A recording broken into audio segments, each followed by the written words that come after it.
Narinig nyo na ba ang kanta ni Pastor Luis Baldomaro na pinamagatang Tapat Kailanpaman?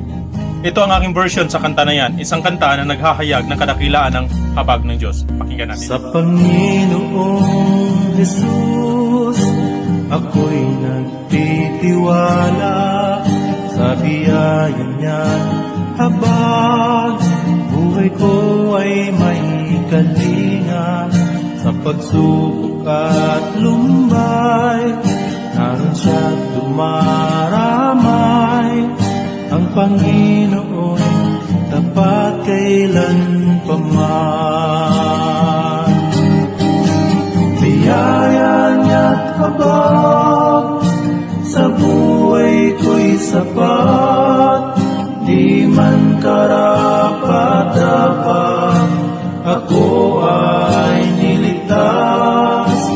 Pangako niya'y di nag-iba, di tulad ng iba.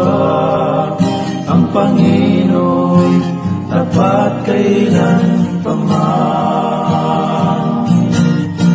Kung ika'y nanlalamig at wala kang malapitan, para bang ang daigdig sa iyo'y pinapasan, alalahanin mo sanang minamahal ka niya. Ang Panginoon tapat kailanpaman. Biyaya niya't habag sa buhay ko'y sapat, di man karapat-dapat ako ay niligtas. Pangako niya'y di nag-iba, di tulad ng iba. Ang Panginoon tapat kailanpaman. Panginoon, sadyang kay buti mo sa buhay kong ito. Binago mo ako kahit ako ay ganito. Walang katapusan ang pagmamahal mo, walang pinipili ang puso mo.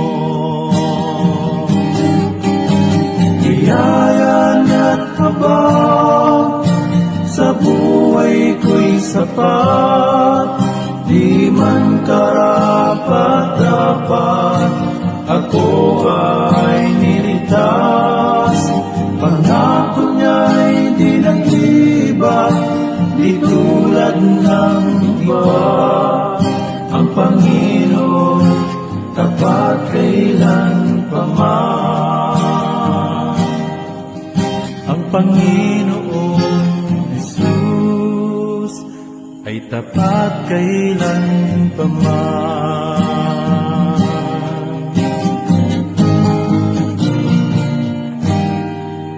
Kapag pinag-usapan ang biyaya ng Diyos, madalas higit pa ito sa ating inakala.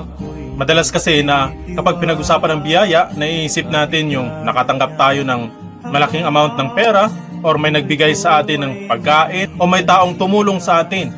Yun ang madalas naiisip natin.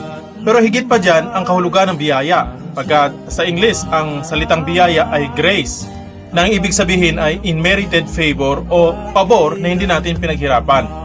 Kapag pinag-usapan ang biyaya ng kaligtasan, lahat tayo ay hindi pasado sa mata ng Diyos. Sabi ng Romans chapter 3 verse 23, lahat tayo ay nagkasala at hindi nakaabot sa kaluwalhatian ng Diyos. At sabi ng Roma 3:10, walang matuwid, wala kahit isa. Ibig sabihin kung pag-usapan natin yung kaligtasan, hindi tayo karapat-dapat na tumanggap nito. At ang karapat-dapat sa atin ay kaparusahan sa lawang apoy ng impyerno dahil tayo ay mga makasalanan. At maulit ko lang, sabi nga ng Biblia, hindi natin naabot ang kaluwalhatian ng Diyos. Ngunit dahil sa biyaya ng Diyos, natanggap natin ang kaligtasan sa pagitan lamang ng pananampalataya. Sabi pa nga ng Roma 6:23, ang kabayaran ng ating mga kasalanan ay kamatayan. Ngunit ang kaloob ng Diyos na walang bayad ay buhay na walang hanggan sa pamamagitan ni Kristo Jesus na ating Panginoon. Yan ang dahilan kung bakit sabi ng Efeso 2:8 at 9, sa biyaya kayo'y nangaligtas sa pamamagitan ng pananampalataya. Hindi ito saganang inyong sarili. Ito'y kaloob ng Diyos. Hindi sa inyong mga gawa, baka kayo ay magmapuri. O baka kayo ay magmayabang. Alam nyo ba na maging ang pagbabago ng buhay natin ay bunga na lang din ng pagliligtas ng Diyos sa atin? Kaya sabi ng 2 Corinthians chapter 5 verse 17, kung sino man yaong na kay Kristo na, ay isa ng bagong nilalang. Wala na sa kanya ang dating pagkatao at ang lahat sa kanya ay naging pawang bago na. Nagbabago lamang ang pagkatao natin kapag tayo ay na kay Kristo na. Kaya't yan ang sabi ng Biblia, dahil sa kanyang biyaya, kahit hindi tayo karapat-dapat, tayo'y kanyang iniligtas. Glory to God for His grace, pagkat dahil sa biyaya ng Diyos, ibinigay niya ang Panginoong Kristo upang maging kapalit natin. Tayo dapat ang paparusahan dahil sa ating mga kasalanan. Ngunit si Kristo ang sumalo ng parusang dapat sanay para sa atin. Kaya naging libre ang kaligtasan dahil sa kanyang ginawa doon sa krus ng Kalbaryo. Kaya't karapat dapat lamang na ating papurihan, dakilain at paglingkuran ng Diyos bilang pasasalamat sa kanyang pag-ibig sa atin. God bless.